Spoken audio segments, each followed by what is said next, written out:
In this video, I'm going to discuss casting between types in C#. Now, the C# runtime allows you to cast an object to any of its base types. What does that mean? Well, remember that derived classes, in this case, we have an apple here that's derived from fruit, is also a relationship with the base class. So we can say that an apple is also a fruit. Let me just go ahead and put this in here, derived class.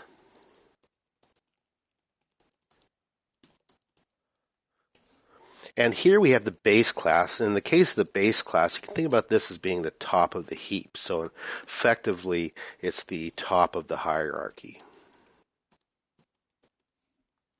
Now, remember that we can say an apple is a fruit, but we can't say that a fruit is an apple because a fruit could also be a banana, an orange, a cherry, and so on.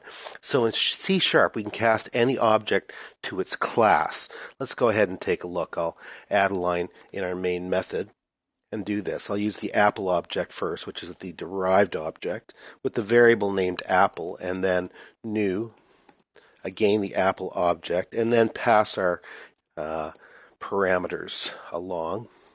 So the name of the type of apple, and then 0.5, 50 cents for our cost. And if I go ahead and run that now, it works great. We actually got the results that we expected.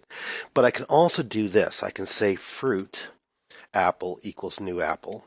And again, I'll go ahead and debug that or run it without debugging. And that works great too. But what we can't do is this. Apple equals new fruit. Go ahead and debug that. And we'll get an error. So that's a problem.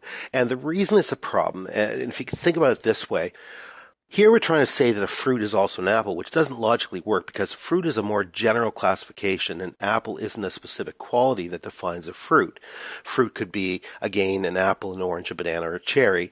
If it helps, think about it this way. Every apple is a fruit, but not every fruit is an apple, and that's why it doesn't work.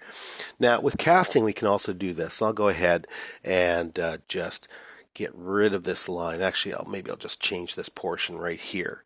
So what we can do is this. Object apple equals new apple. So we can actually cast that using the object keyword and cast it that way. Now, that's not going to work. If I go ahead and try to run that now, we're going to get an error message. So that doesn't work. What we need to do is add an extra line here. And what I'll do is say apple, and use that apple object now and create a new variable called granny equals, and then in parentheses we do this, apple, that's the apple object, the derived object, apple, like that. Okay, so we're actually casting that from the apple object that we created in that line. Let me go ahead and actually just change this. The reason I chose granny is because we're talking about Granny Smith apples, and I'll go ahead and change this to 60 cents, a little more expensive. And that works. We can actually do that. Now, we will get an error message if we try to run it now because here we're trying to reference apple, and apple in itself isn't an actual instantiated object. We actually need to grab that granny object that we created because of the method that I used there to do this. So granny. And if I run it now, that'll actually work, and we'll get the result that we're looking for a Granny Smith apple. So all we're doing here, and let me just go ahead and close that, all we're doing here is assigning the apple to an object, which is the top level base class, and then casting the object back to an apple with the second line.